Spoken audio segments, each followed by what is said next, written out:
Le Cameroun est au devant de la scène avec, bien sûr, Glencore.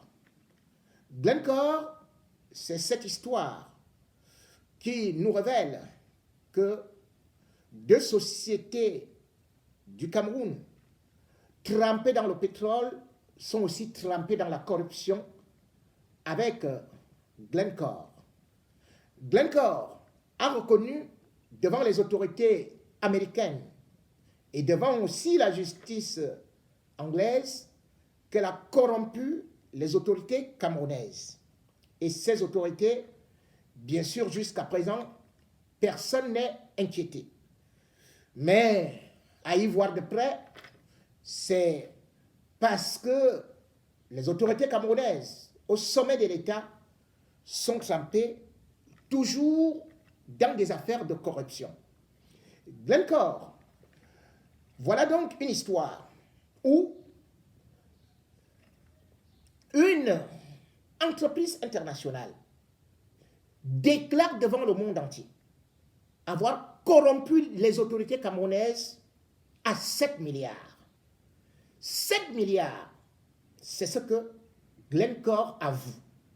Et les autorités camerounaises font semblant que cela n'existe pas dans la mesure où non seulement Adolphe Moudikis a pondu un communiqué pour essayer de contrecarrer Glencore, mais la malhonnêteté et aussi l'incapacité de notre justice de s'auto-saisir fait de telle sorte que nous sommes aujourd'hui la risée du monde entier. Comment dire que Glencore, qui a reconnu avoir soudoyé les autorités camerounaises pour notre pétrole, peut être en train de mentir devant la justice américaine?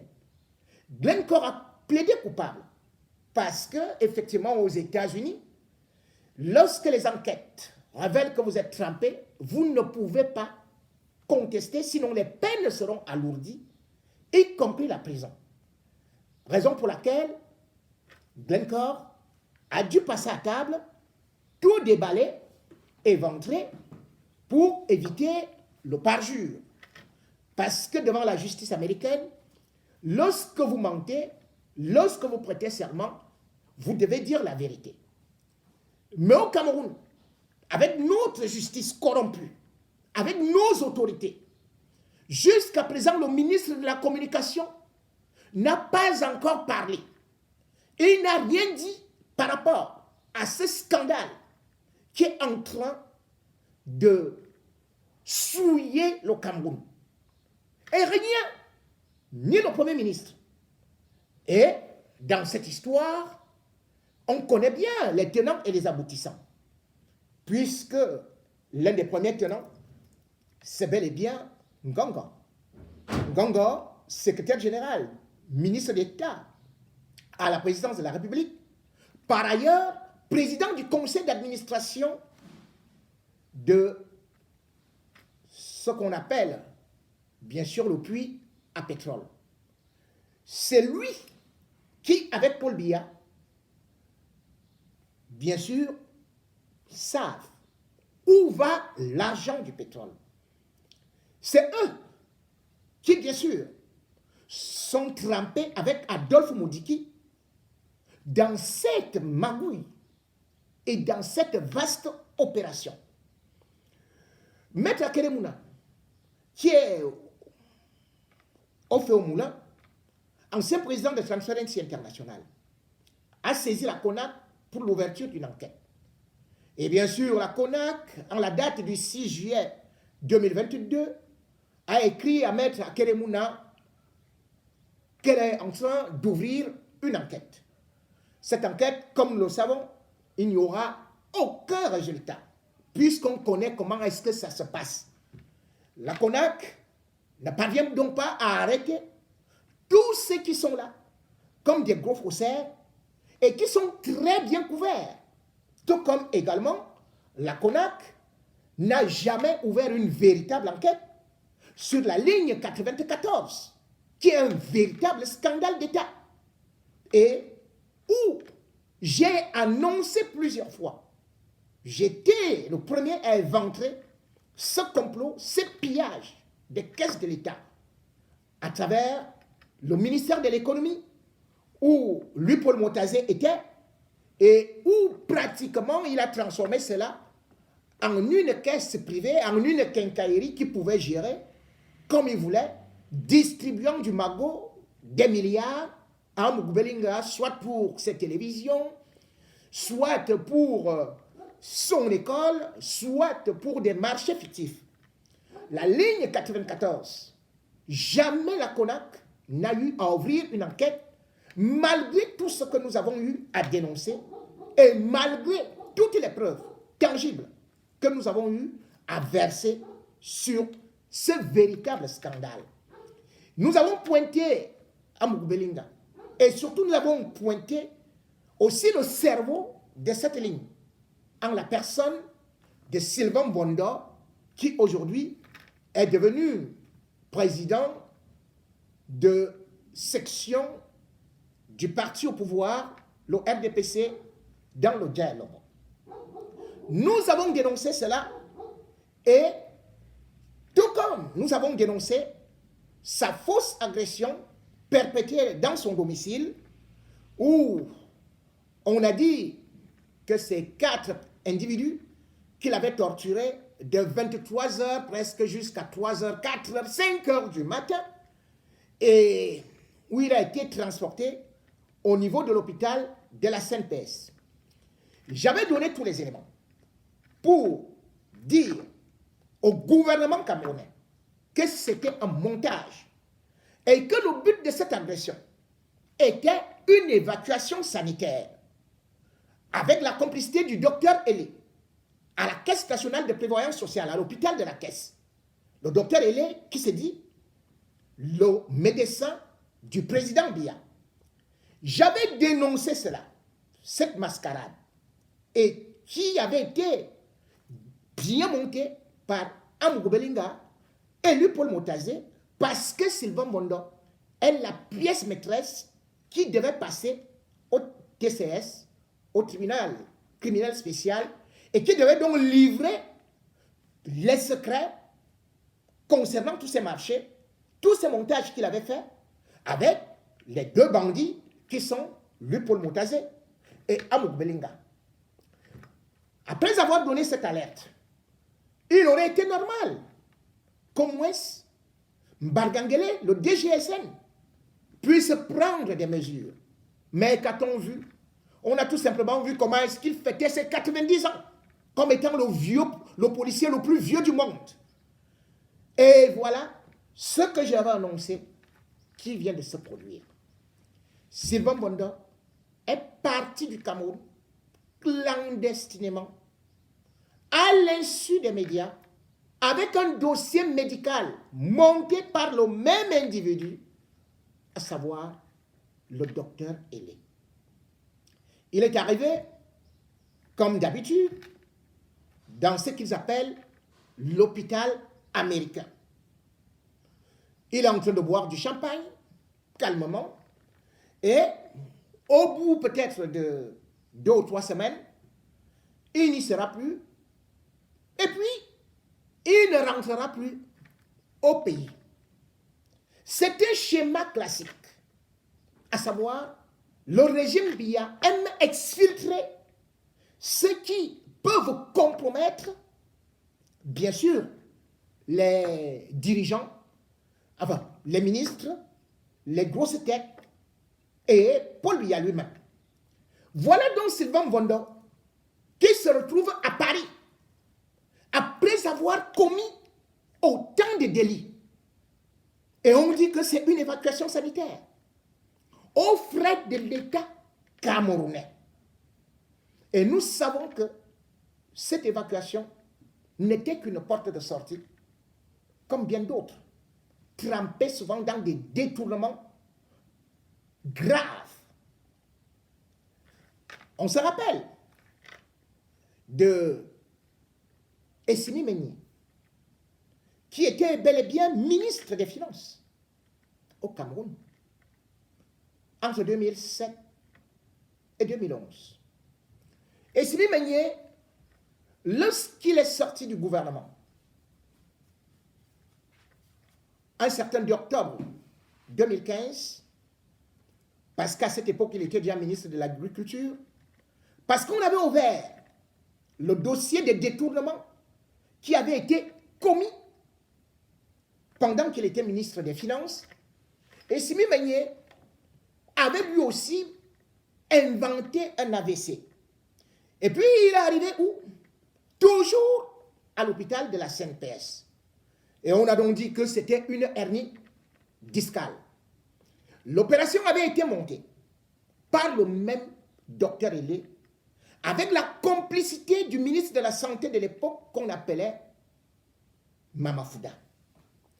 Et ils avaient monté un dossier que Esmi Meignet allait bientôt mourir. Il fallait rapidement l'évacuer. Le jour de l'évacuation, c'est Paul Biya lui-même qui avait signé qu'on parte avec Esmi Meignet à l'étranger le 1er décembre 2015. Nous sommes en 2022. Esmi Meignet n'est plus jamais rentré au Cameroun. Et cela coule douce en Virginie, aux États-Unis.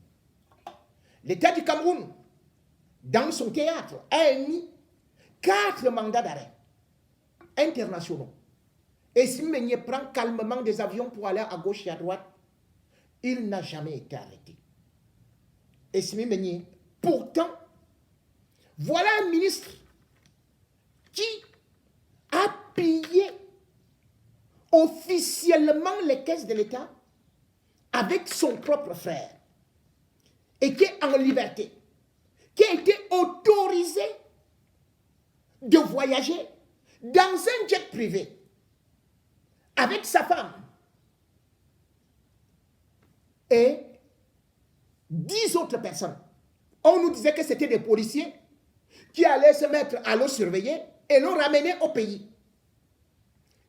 Dans l'avion, Esmi Meignet a commencé à boire du champagne. Il n'est même jamais entré dans l'hôpital. Il est juste parti. Il a dit, mettez mon nom là-bas. Je viendrai faire un check-up. Mais au Cameroun, on nous disait que Esmi Meignet est hospitalisé. Esmi Meignet était impliqué dans plusieurs détournements. À Amity Bank, 9 milliards qui avaient disparu. 9 milliards de francs CFA. Et ce n'est pas tout simplement ça. Il avait aussi un autre détournement avec Challenger Corporation, une entreprise qui gagnait des marchés fictifs et à laquelle il avait offert 1 milliard 700 millions, sans oublier d'autres bisbilles. Donc 2 milliards. Détournement. Et ce n'était pas tout. Son propre frère, il avait pris un terrain appartenant à l'État, 200 hectares, pour vendre ça à 26 millions de francs CFA. 26 millions. Ici, Esmi Meignet est aux États-Unis. Pendant que les innocents du MRC sont en prison, ils n'ont pas volé. Ils ont voulu marcher pour revendiquer tout simplement les comptes des détournements de la canne. Pour revendiquer les détournements du Covid. L'argent que le gouvernement camerounais est parti débloquer auprès du FMI. Ils ont voulu marcher. Et ils sont jetés en prison. Mais ceux qui ont détourné des milliards, non seulement sont évacués, mais c'est même aux frais du contribuable. La dernière évacuation, ou l'avant-dernière, est celle par exemple du fils du milliardaire, Victor Fosso. Eh bien, on a vu comment est-ce que le fils de Fosso, lui-même aussi, Fosso, a eu à être évacué du CED pour aller au Maroc. On nous disait que c'est une évacuation sanitaire. Nous étions donc en 2019. Quel est cet hôpital? 2019. 2020, 2021, 2022, Yves Michel Fosso n'est toujours pas rentré au Cameroun. Et pourtant, Yves Michel Fosso était impliqué, a été condamné à perpétuité. Perpétuité pour les détournements au niveau de Cameroun Airlines, quand il avait cette gestion, un détournement de 32 milliards. Sans oublier qu'il était aussi impliqué dans l'affaire de l'Albatros. Cette affaire de l'Albatros, où, bien sûr, l'ASNH, avec Moody qui, comme d'habitude, avait débloqué 31 milliards pour l'achat de l'avion présidentiel et cet argent avait disparu. Et Michel Fosso a donc été condamné. Comment est-ce possible que quelqu'un à qui l'État demandait de reverser 19 milliards dans les caisses, dans le trésor public, soit pris en charge par le même État qu'il est malade? Et pourtant au Cameroun, c'est le même gouvernement qui nous chante qu'il y a les hôpitaux de référence. C'est le même gouvernement qui nous fait comprendre qu'il n'y a pas d'argent. Comment se peut-il donc que le même gouvernement prend ceux qui ont pillé l'argent de l'État, comme d'ailleurs l'ancien Premier ministre qui lui aussi est venu ici à Paris, il s'est baladé, puis maintenant porté disparu. Et il était logé au 16e arrondissement, aux frais de l'État camerounais. L'État camerounais soigne ses bandits. L'État camerounais est incapable d'offrir des soins de santé aux pauvres paysans, aux malheureux, bloque les enfants dans les hôpitaux, les mamans, sous prétexte qu'elles sont parties accoucher dans un hôpital public et non pas payé. Mais le même État est derrière les fausses évacuations sanitaires. Voilà la ligne 94. La ligne 65. Il n'y aura personne de condamné. C'est quelle qualité de justice? Nous sommes dans quel pays où c'est les gros voleurs, les grands bandits, c'est eux qui sont en toute sécurité et qui bénéficient des soins de santé? Ah, mais dans ce cas, qu'est-ce que le professeur Paul Montazé, Gervais Mendozé, avait donc à mourir en prison? Il n'avait pas à mourir en prison, puisque les sommes qu'on lui reprochait d'avoir détournées ne valaient même pas le millième de tout ce que ces grands bandits, et ils ont détourné. Qu'est-ce que finalement Atalme Bara fait donc en prison, puisque lui aussi il est malade? Qu'est-ce qu'Ababa Polycarpe fait donc en prison, puisque lui aussi il est malade? Qu'est-ce que Olangena fait donc en prison, l'ancien ministre de la Santé? Lui aussi il est devenu aveugle. Comme prennent donc tous les bandits, on les envoie à l'extérieur. Que de protéger tout simplement le clan de Montazé avec Amourou Belinga. Et vous vous rendez compte, ce qui est très grave, c'est que pendant qu'on parle de ce détournement, pendant qu'on est en train de dire que Montazé a tellement sorti de l'argent au profit d'Amourou Belinga, au lieu de se calmer, bim, il sort encore de l'argent pour Amourou Belinga. Vous vous rendez compte? Au moment où le Cameroun traverse une période difficile, Luc Paul Montazé vient de payer aux vignerons français une somme d'1 million d'euros, l'équivalent de 658 millions de francs CFA en France. Les vignerons français, est-ce aujourd'hui ce qui est la priorité. Pourquoi est-ce qu'il paie cela? Parce que ces vignerons français ont eu à traiter avec un bandit qui représente Amugubelinga à Paris et qui fait des fausses commandes. Et ces fausses commandes sont livrées dans la cave d'Amugubelinga, derrière l'usine Bastos. Cette cave s'appelle Trait d'Union. Lui, Paul Montazé, est donc celui-là qui, alors qu'on est en train de lui dire de tout faire pour récupérer l'argent des impôts d'Amugubelinga, prend l'argent, demande à Ketchanke de virer ça au vigneron. Et ce qui est très grave, c'est que vous allez vous poser la question. À quoi sert le vin actuellement? Il n'y a pas de manifestation au Cameroun depuis le Covid. Paul Biya est malade. Qui boit au palais de l'Élysée du vin pour 658 millions de francs CFA? Qui? Dites-moi. Vous vous souvenez qu'en 2020, on avait déjà une facture d'1,5 milliard. 1,5 milliard. Rien que pour le vin.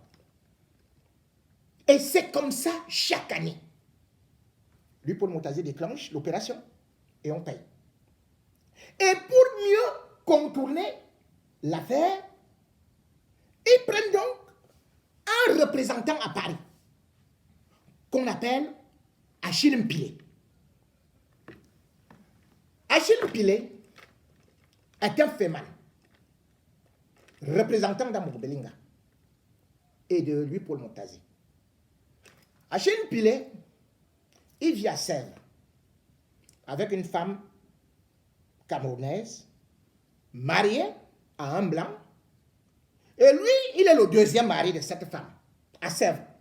Donc ils font le mariage à 3. Achille Mpilé. Et Achille Mpilé se balade avec des cartes de visite qui sont écrites consul du Cameroun à Paris. Donc Achille Mpilé se fait donc passer pour le consul du Cameroun à Paris. Est-ce que vous vous rendez compte? Achille Mpilé se balade avec ses fausses cartes et quand il arrive chez les vignerons, il passe donc des commandes avec l'entête de l'ambassade et aussi l'aval de lui Paul Montazé. Les dernières factures n'ont pas été payées. Et les vignerons sont donc arrivés au niveau de l'ambassade. Ils ont créé un véritable scandale, disant que la présidence de la République a commandé des boissons qui ne sont pas payées. Ils ont livré des boissons à qui? À Mpilé, Achille Mpilé. Et que c'est le consul. L'affaire éclate. On a tout fait pour calmer ça. Qu'on ne dise pas. Le personnel, bouche bée. Parce que les vignerons sont partis créer un scandale là-bas. Et au lieu de mettre la main sur Achille Mpilé, sur Amugubelinga, au lieu de les convoquer, lui, Paul Montazé, tait plutôt l'histoire en débloquant cet argent-là pour que les vignerons français se taisent. Et là, c'est très grave. Parce qu'aujourd'hui, vous vous rendez compte, la brigade financière de la France est derrière l'État du Cameroun. Ils ont ouvert des enquêtes qu'il y a trop d'argent liquide qui sort de l'ambassade de France à Paris, qui a des opérations de blanchiment. Voilà donc notre pays. Ils disent qu'ils sont des patriotes. Mais tout ce qu'ils savent faire, c'est détourner, c'est piller.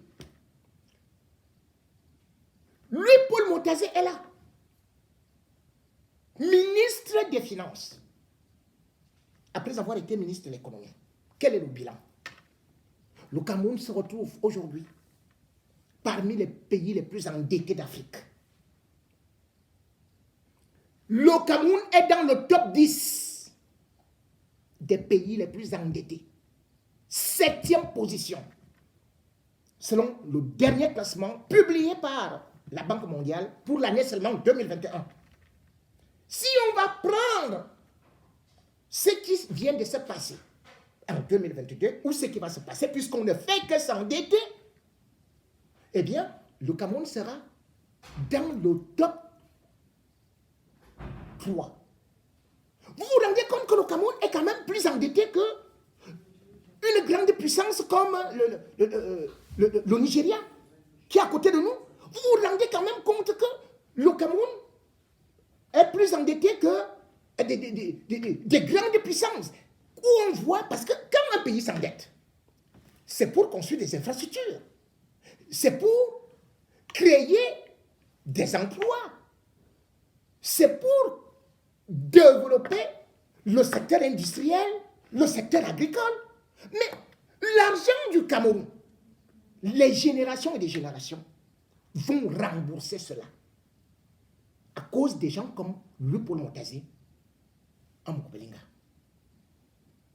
Voilà là où nous en sommes. Peut-être qu'il faudrait que je vous donne, pour que vous compreniez, c'est-à-dire en dollars, par exemple, 1 milliard de dollars. Le Cameroun est endetté à hauteur de milliards.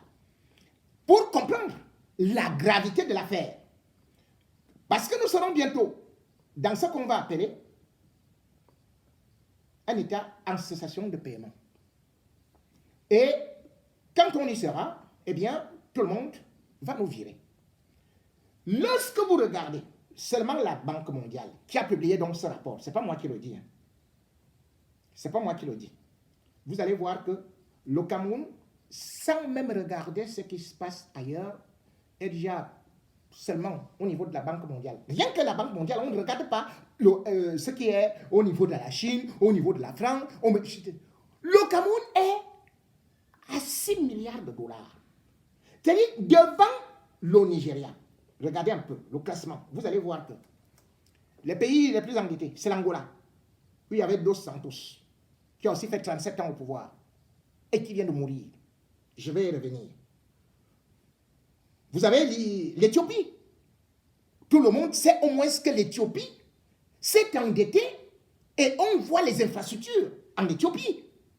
On voit l'Éthiopie au moins l'une des meilleures compagnies de transport aérien. Mais nous, on avait Cameroun Airlines qui est venu dépasser Air Afrique, qui rivalisait avec Air France. Aujourd'hui, le Cameroun n'a pas d'avion. Qu'est-ce qu'on a donc fait avec l'endettement? Nous avons le Kenya, qui vient par exemple en 3e position. On voit comment est-ce que le Kenya essaie de s'en sortir. Il y a des infrastructures, il y a des autoroutes au Kenya. Nous avons peut-être aussi un pays comme la Zambie, qui précède donc le Cameroun. Après ça, vous allez voir qu'un pays comme le Ghana, qui nous dépasse de loin, le Ghana est endetté auprès de la Banque mondiale pour 3 milliards et demi de dollars. 3 milliards et demi, le Ghana, qui est bien développé là. Vous allez voir par exemple le grand Nigeria.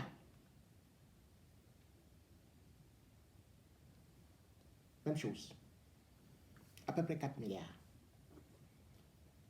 Vous avez le Congo, qui est aussi géré par un autre dictateur là. Sassou Nguesso. Le Congo est endetté pour 3,4 milliards. Vous allez me dire, oui, les États-Unis sont endettés, oui, le Japon est endetté, oui, la France est endettée. Mais en France, on voit les métros. En France, on voit les hôpitaux. On voit les avions. Aux États-Unis, c'est la même chose. Mais au Cameroun, on ne voit rien. Même les stades. On a été incapable de finir les stades. Rien du tout. De l'électricité, il n'y a pas. Même des pays comme la RDC, à peine Tshisekedi est arrivé, il a dit l'école est gratuite. Au Cameroun, l'université était gratuite. L'école était gratuite.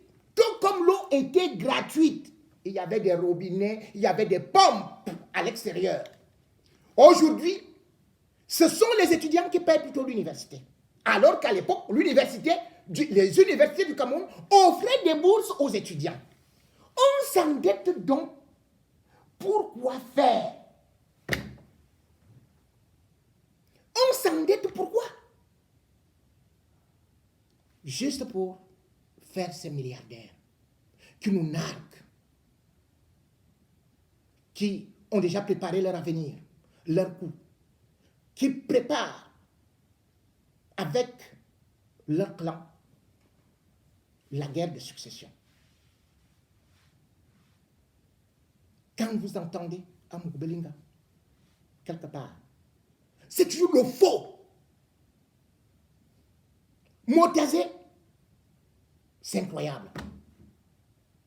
Kamchi, Kamer, CNPS, des détournements. Et c'est avec ces gens-là que Touadéra marche comme ça. C'est eux qui sont en République centrafricaine accueillis comme des grands investisseurs. C'est eux qu'on respecte là-bas. J'ai eu à dénoncer plusieurs fois les détournements d'Amour Belinga. Ces réseaux avec la Centrafrique. C'est aujourd'hui que finalement le gouvernement comprend que en fait, Amour Belinga, qui a vidé les comptes de Vision Finance, qui a pris de l'argent au niveau d'Afriland et autres pour aller placer en République centrafricaine, bien évidemment, c'est aujourd'hui que le gouvernement se rend compte que c'est très, très grave. Que tout l'argent du Cameroun est en train d'aller en République centrafricaine, remasterisé en crypto-monnaie. Touadéra est donc très dangereux, non seulement pour son pays, mais aussi pour la stabilité du Cameroun.